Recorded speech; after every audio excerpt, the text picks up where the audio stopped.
le Commodore et avec l'ami Pierre, ce qu'on va s'en payer, mes petits rigolos. En s'en a pour les trois célibataires, nos femmes ont fait la malle avec leur libido. La belle Ginette qui faisait la fête, plus qu'il n'eût fallu. Aujourd'hui, pauvrette, voilà qu'elle regrette ses mœurs dissolues.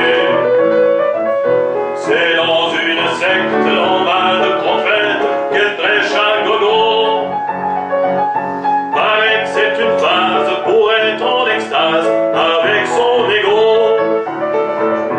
Avec le Commodore et avec l'ami Pierre, ce qu'on va s'en payer, mes petits rigolos. En dansant l'amour et les trois célibataires, nos femmes ont fait la malle avec leur libido. La grande Gertrude qui jouait les prudes avec son mari. Fournée dans d'un mètre, passait pas pour être une affaire au lit. Voilà qu'à son âge, changement d'herbage, les jours illégaux. C'est 3 fois dans l'heure qu'elle fait le bonheur de son gigolo. Avec le Commodore et avec l'ami Pierre, ce qu'on va s'en payer, mes petits rigolos. En dansant la bourrée des trois célibataires, nos femmes ont fait la malle avec leur libido. Quant à la Germaine, avec ses migraines à longueur d'année, les jours de reproche, ses yeux dans les poches me faisaient loucher. Plus je voyais double, plus j'avais des troubles inconsidérés. C'est d'une overdose de sa même pose que j'ai succombé. Avec le Commodore et avec l'ami Pierre, ce qu'on va s'en payer, mes petits rigolos. En dansant la bourrée des trois célibataires, nos femmes ont fait la malle avec leur libido. À se mettre en ménage, tous trois sans nuage, on est décidé. Du côté cuisine, sans être misogyne, on sait se débrouiller. Pour la bagatelle, on verra lequel sera désigné. C'est pas dans les livres qu'on invente à vivre en communauté. Avec le Commodore et avec l'ami Pierre, ce qu'on va s'en payer, mes petits rigolos. En dansant la bourrée des trois célibataires, nos femmes ont fait la malle avec leur libido.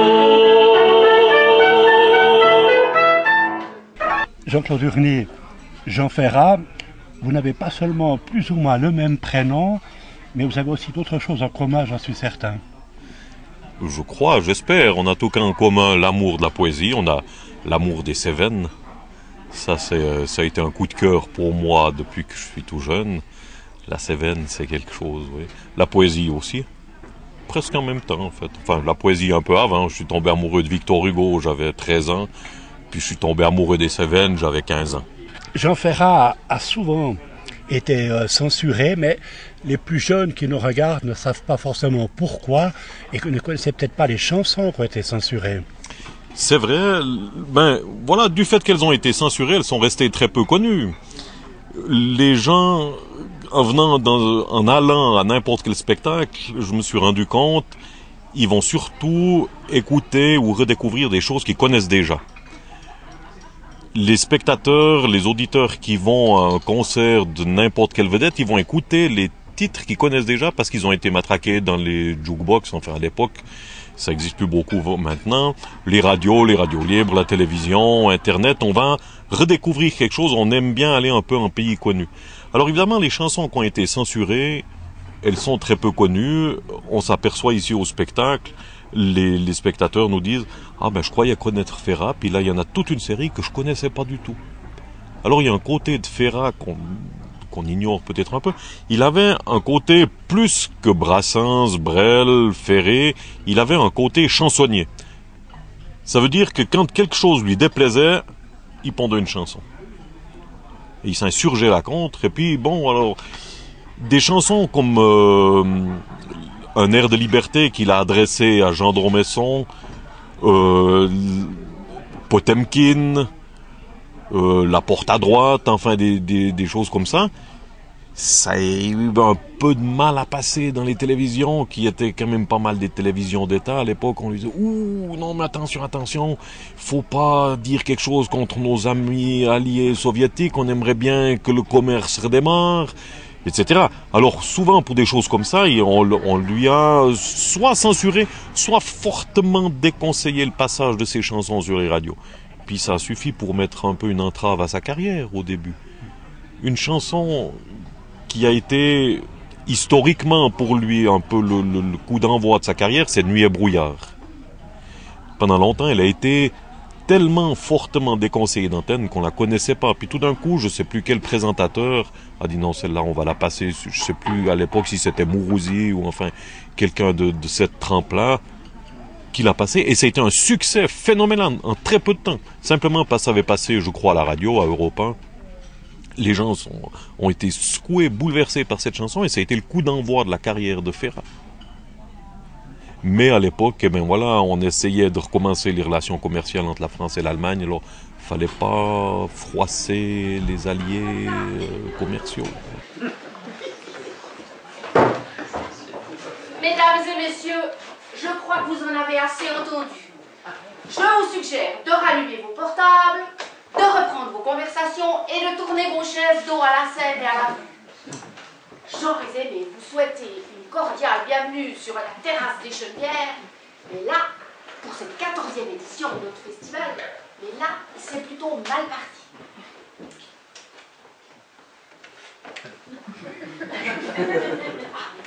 J'étais personnellement contre l'idée de rendre hommage à Jean Ferrat, mais bon. Heureusement qu'il nous reste les gâteaux du Puy, cuits au four à bois, et qui vous seront servis aux 2 autres actes. En parlant d'autres actes, c'est justement le moment que choisit Batman, le chat de la maison, pour se faufiler sous les tables, choper les derniers lardons. Dans ses airs de gentil nom, il griffe, alors prudence. Quant aux chansons de Jean Ferrat, bon, à la limite, mais sans commentaire. Ou alors, allez-vous-en.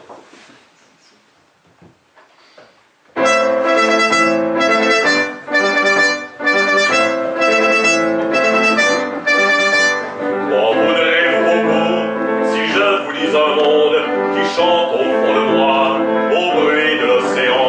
M'en voudrez-vous beaucoup si la révolte gronde dans ce nom que je dis au vent des 4 ponts?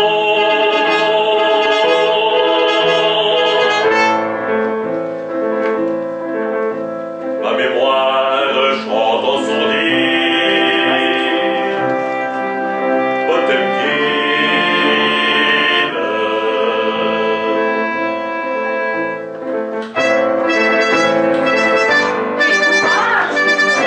Et quelle brûlante actualité! Le film va avoir 90 ans et la mutinerie 20 de plus. Tout cela est oublié.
Alors, un peu de retenue.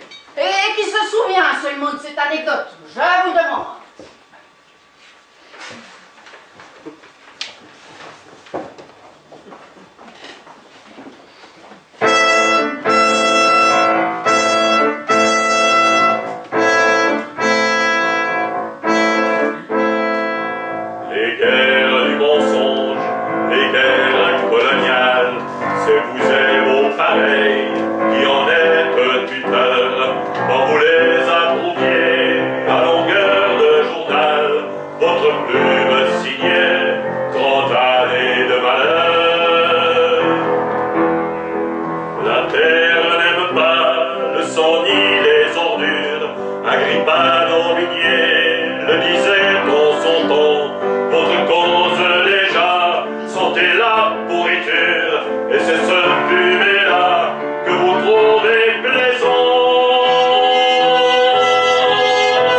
Saigon.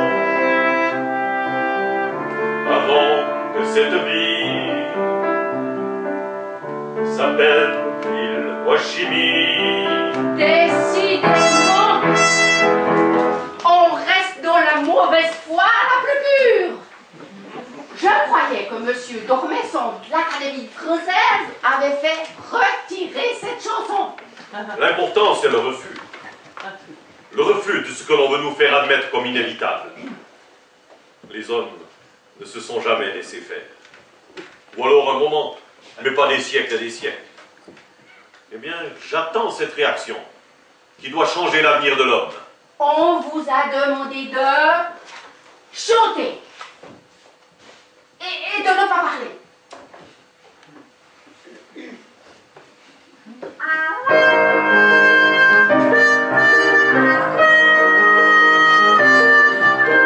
On m'a dit que tes idées ne sont plus à la mode. Quand on veut gouverner, ça n'est pas si commode. Il faut évidemment s'adapter au terrain, mettre jour après jour un peu d'eau dans son vin. On m'a dit dans la jungle, il faut qu'on se débrouille. On est bien obligé d'avaler des dragouilles, de mettre dans un coin les projets trois gouttes. On va pas tout rater pour les canards boiteux. La porte du bonheur est une porte étroite. On m'affirme aujourd'hui que c'est la porte à droite, qu'il ne faut plus rêver et qu'il est opportun d'oublier nos folies d'avant 81. D'oublier nos folies d'avant 81.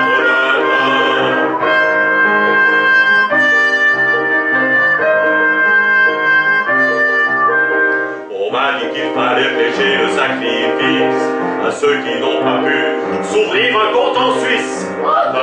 Les comptes en Suisse, quelle originalité! Il y aurait probablement autre chose à chanter ici que les textes qui vous ont été interdits par tout ailleurs.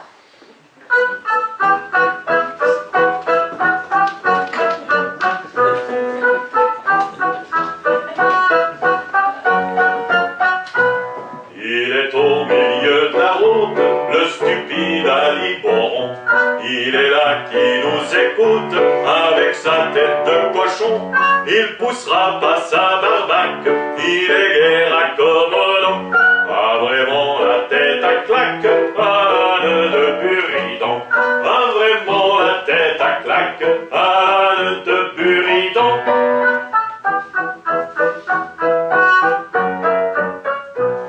Il obstrue la voie publique avec son vieux char-à-banc. Il comprend pas nos mimiques, nos solides arguments. Il a rien dans la caboche, le beau et caleçon trempe. Il mériterait des taloches, il est pas intelligent. Il mériterait des taloches, il est pas intelligent. Merci bien. Mais non, c'est pour moi que je dis ça. Il aurait pu, l'imbécile, provoquer des accidents, froisser nos automobiles, déranger les occupants. Allons bien vite, tu cocotte, par ici t'auras du son. Il comprend pas la carotte, il comprend pas le bâton. Il comprend pas la carotte, il comprend pas le bâton.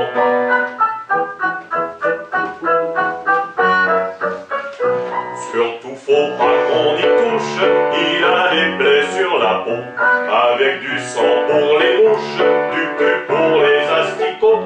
Il manquerait plus qu'il s'affale, ce serait pas rigolo. Le stupide nocéphale a le maudit bourricot.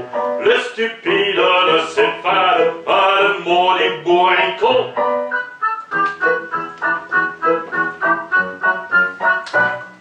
Bon, il faut dire qu'il avait quelque chose contre l'Allemagne, hein, puis il avait de bonnes raisons. Il avait d'excellentes raisons d'avoir quelque chose.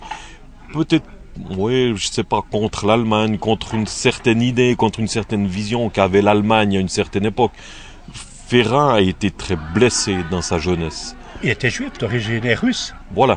Son père était russe, c'est un émigré russe, et puis un soir, ben ma foi, son père a disparu, il l'a plus revu. Et ça a été l'étincelle pour son engagement, pour sa carrière.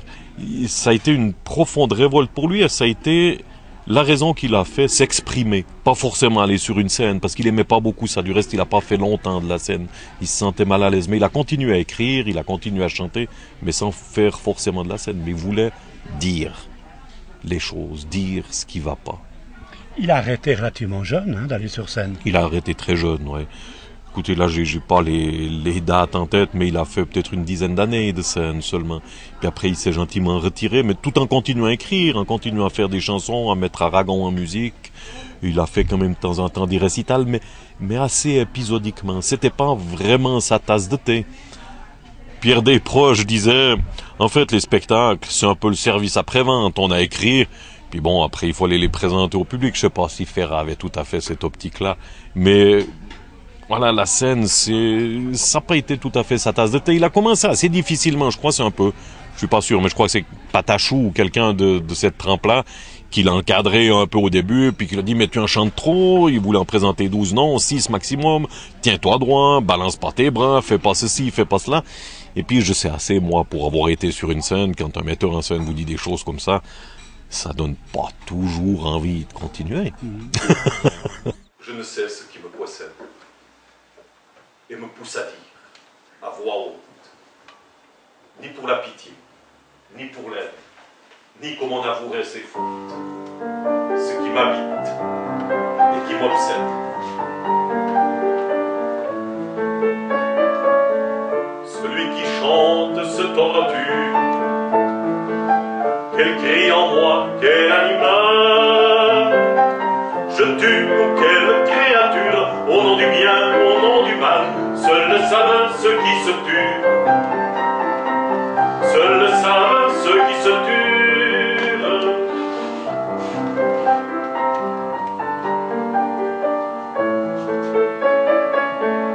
Machado Racolillo,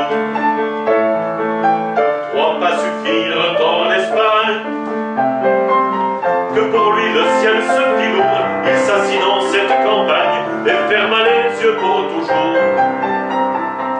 et ferma les yeux pour toujours.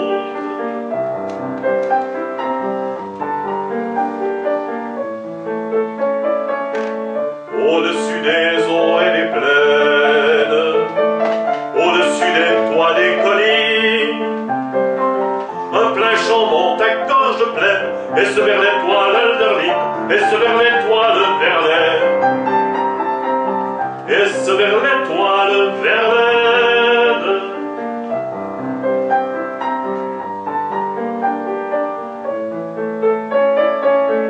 Parlons, il te faut la taverne, non pour Faust, mais pour y mourir, entre les tueurs qui te servent de leur poignard et de leur rire, à la lueur d'une lanterne, à la lueur d'une lanterne.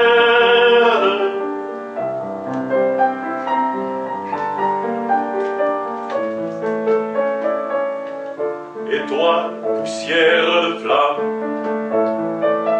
en août qui tombait sur le sol, tout le ciel cette nuit proclame l'hécatombe des rossignols, mais que c'est l'univers du drame, mais que c'est l'univers du drame.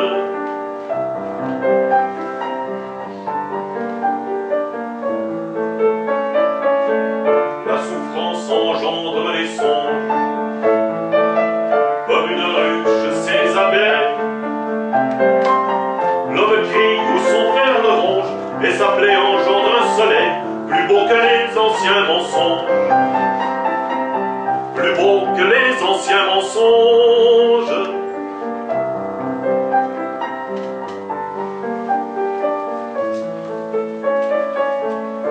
Je ne sais ce qui me poissonne et me pousse à dire à voix haute, ni pour la pitié, ni pour l'aide, ni qu'on avouerait ses fautes, ce qui m'habite et qui m'obsède,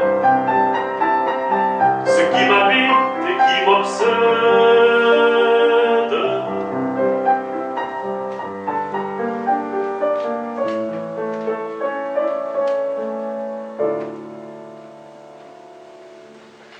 Ferrat, Ferré, Brel, Brassens, il y a pas mal de choses qui les unissent. Oui, ça a été des gens qui ont chanté beaucoup pour la dignité de l'homme, tout simplement. Je crois que c'est ça qui a fait leur grandeur. On retrouve chez Brassens, chez Brel, des thèmes communs aux trois. Brel qui chante « Serait-il impossible de vivre debout ?» Et puis Ferrat qui répond « Je voudrais mourir debout ». C'est un peu le même texte, le même engagement. On va pas se plier. Quoi qu'il arrive, on doit rester digne. On doit rester des hommes debout. C'est important. C'était des résistants toute leur vie, ces quatre-là.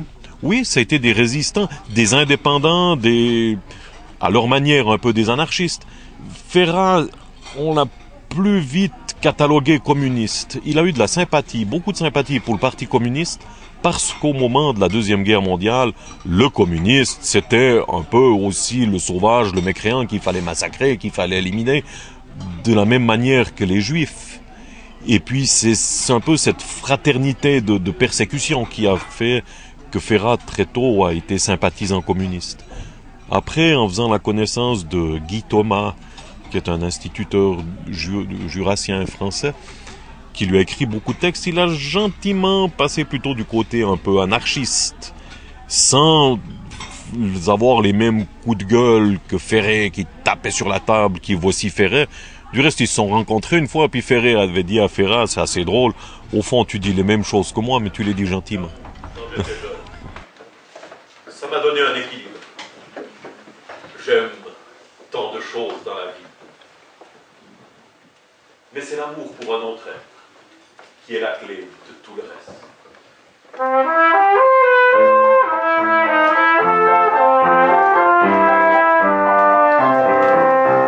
Sur le blanc canon, suivant les canons, ombreux et tranquilles, les touristes font les chemins profonds qui baguent la vie. Les barcons entendent, les cafés chantants, les marins iraient.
chanson quand c'est à voix basse. Et leur cœur secret battant, on dirait. Pourquoi les chansons de ces gens-là seront toujours à la mode, contrairement à certaines chansons d'aujourd'hui?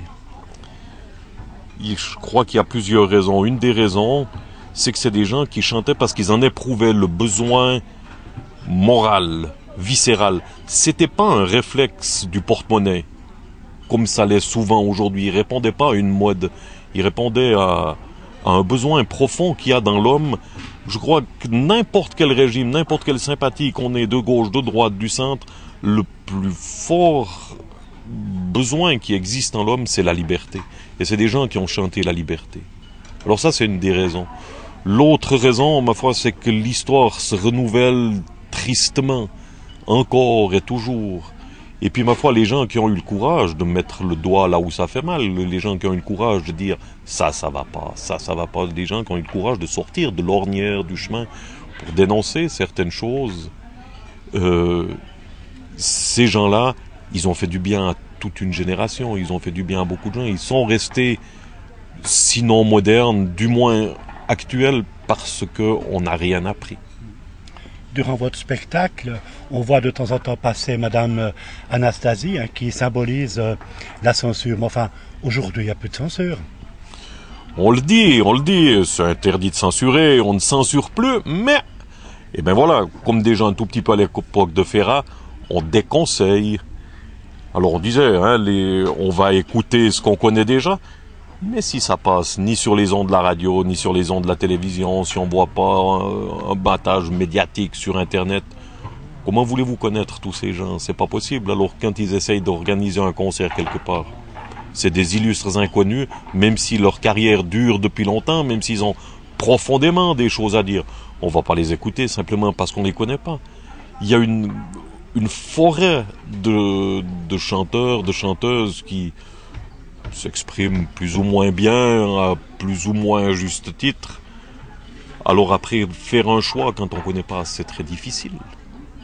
Et puis il y a cette mode un petit peu imbécile de l'anglicanisme, de l'américanisme, des américaneries, comme on dit des fois. Si c'est pas chanté en anglais, on n'écoute pas. Surtout si on comprend pas l'anglais, parce que là, si on comprend pas l'anglais, ben alors on écoute, parce qu'on est sûr que ça va froisser personne. Alors au moment où vous êtes français, ou disons francophone, et qu'on vous dit des choses en français, en dénonçant peut-être certaines choses, en soulignant certains travers, certaines injustices, ouh là là, ça va froisser, alors on n'écoute pas.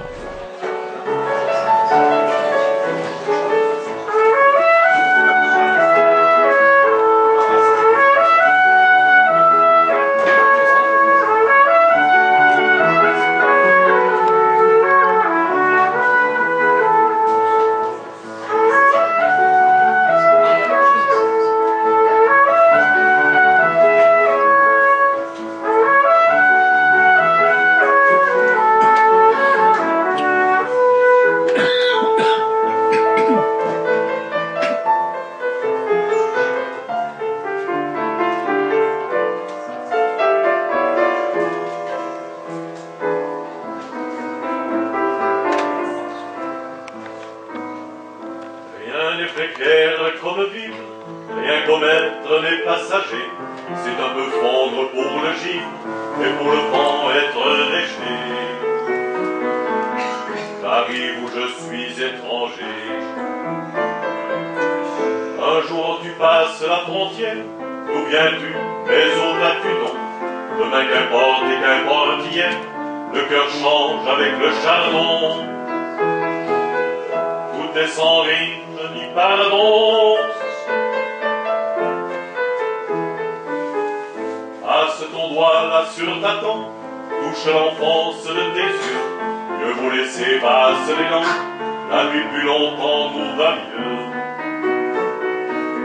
C'est le grand jour qui se fait vieux. Les arbres sont beaux en automne, mais l'enfant, qu'est-il devenu?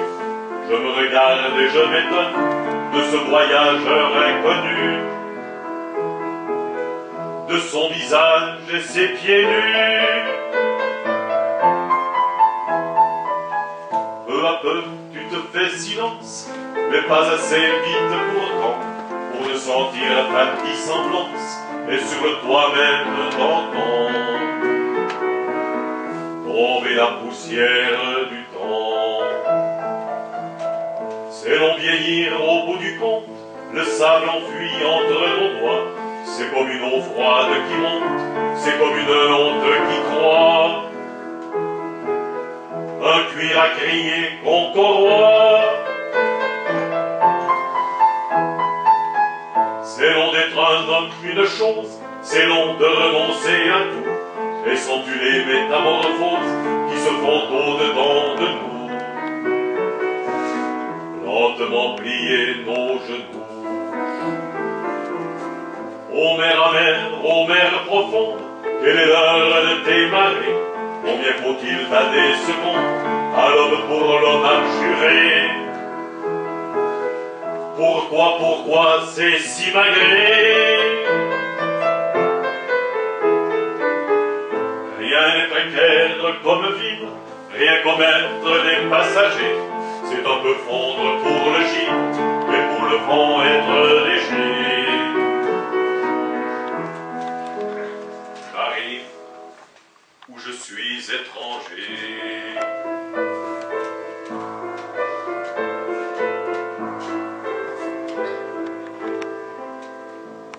On se trouve ici, là, au bord du lac de Morat, dans un endroit extraordinaire, une vue magnifique. Mais vous avez aussi, là, devant chez vous, mis en place un concept assez rare, assez exceptionnel. C'est pas le festival de Nyon, c'est pas Rock aux Arènes. Non, c'est vrai.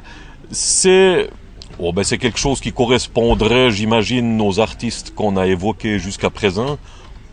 C'est quelque chose qui me correspond, évidemment, sinon j'aurais pas pu mettre ça sur pied. J'essaye, mon équipe et moi, nous essayons de rester simplement dans la vérité. Et la vérité, elle se trouve dans la simplicité. Alors, il y a peu de choses, si vous voulez, d'exceptionnel ici. Il y a maintenant un endroit à protéger, mais disons c'est un hangar en bois, un avant-toit viticole à usage de la cave, des vendanges, etc. L'été, il est inoccupé, ça peut abriter un théâtre, mais si vous voulez, de la même manière qu'un hangar à tabac chez un paysan. On offre du vin, des gâteaux du Vuilly, mais ça vous trouvez un peu partout.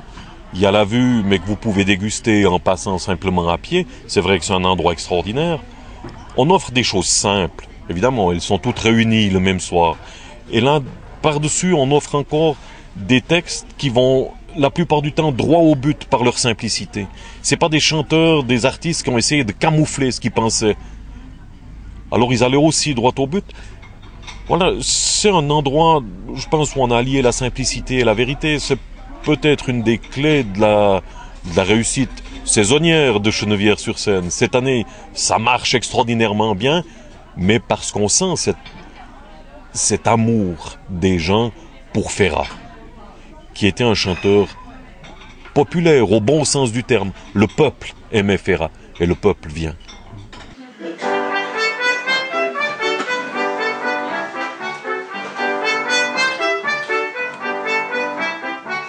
J'entends les vieux planchers qui craquent, j'entends du bruit dans la baraque.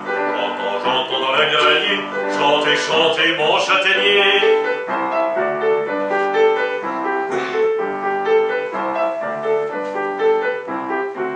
Bien à l'abri dans la soupente, moi j'entends chanter la charpente, ça n'est pas du bois vermoulu.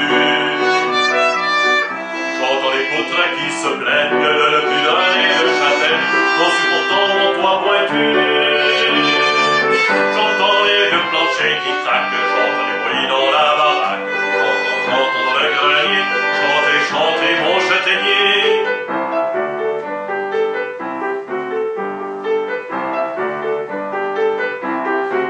Quand on devient poutre maîtresse, c'est tout le toit qui vous oppresse, il faut chanter tout doucement.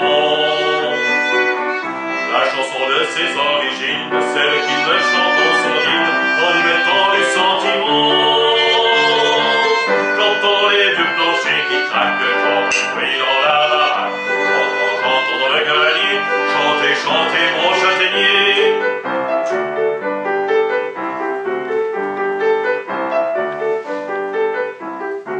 C'est surprenant mais c'est logique, il chante la chanson magique qu'il la brise au fond des bois.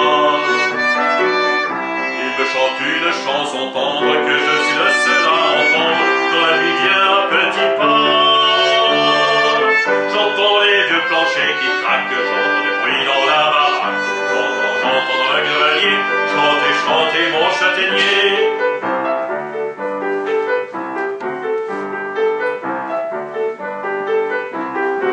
C'est vrai pourtant qu'il nous protège contre le froid, contre la neige, tout en versant mes insomnies. Ça n'est pas une chanson triste, mon châtaignier est un artiste qui continue d'aimer la vie. J'entends les vieux planchers qui craquent, j'entends des bruits dans la baraque. J'entends dans le grenier chanter, chanter mon châtaignier.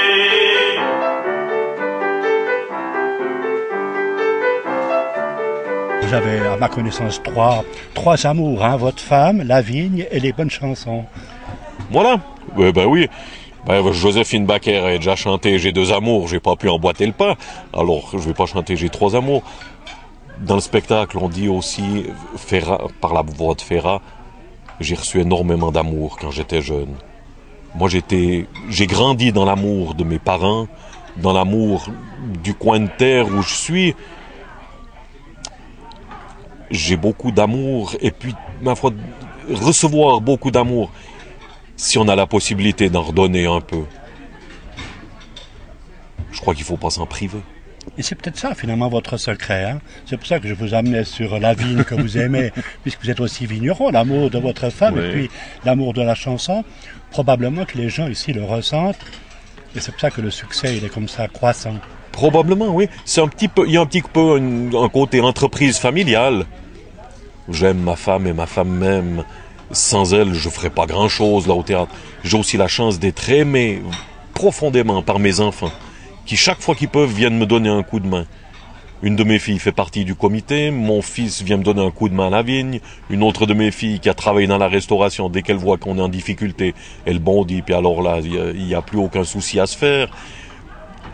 La vigne, c'est aussi une histoire d'amour, c'est aussi une histoire de passion. J'aime bien dire que la vigne, pour moi, c'est une mise à terre. C'est une véritable mise à terre. Toucher un cep de vigne, eh ben, voilà, on sent que ça circule. J'aime bien ce mot de circulation entre la terre et moi. Ça m'empêche un peu d'avoir la grosse tête aussi. Peut-être que si j'étais dans ce monde qui est très éphémère de la chanson, hein, une belle parole, une belle phrase, un bel envol musical, une fois qu'il est fait, qu'il est lâché, c'est fini, on n'y revient plus. De la même manière, une fausse note, hein, une fois qu'elle est faite, on peut plus l'effacer, on revient pas en arrière, il n'y a pas de rembobinage possible.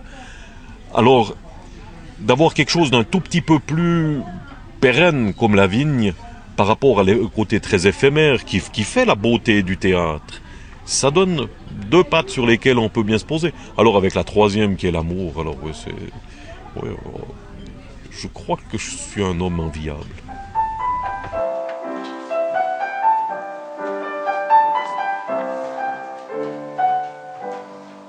J'ai souvent pensé, c'est loin la vieillesse, mais tout doucement, la vieillesse vient, petit à petit, par délicatesse, pour ne pas froisser le vieux musicien.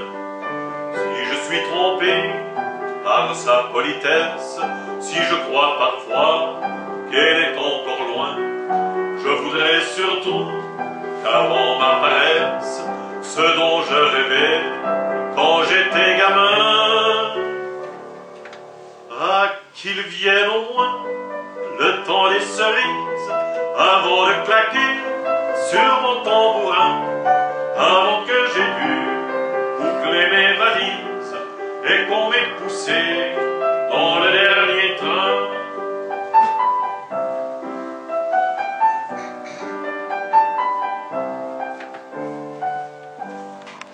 Bien sûr, on dira que c'est des sottises, que mon utopie n'est plus de saison, que d'autres ont chanté le temps des cerises, mais qu'ils ont depuis changé d'opinion. Moi, si j'ai connu des années funestes et les cerisiers, des printemps pourris, je n'ai pas voulu retourner ma veste, ni me résigner comme un homme aigri. Ah, qu'il vienne au moins le temps des cerises, avant de claquer sur mon tambourin, avant que j'ai dû boucler mes valises et qu'on m'ait poussé dans le dernier train.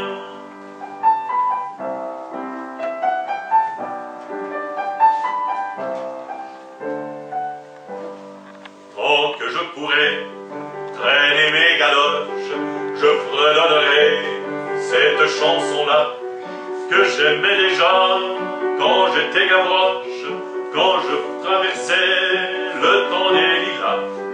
Que l'autre que moi chante pour des prunes, moi je resterai fidèle à l'esprit qu'on a vu paraître avec la commune et qui souffle encore au cœur de Paris. Ah, qu'il vienne au moins le temps des cerises, avant de claquer sur mon tambourin, avant que j'ai dû boucler mes valises et qu'on m'ait poussé dans le dernier train.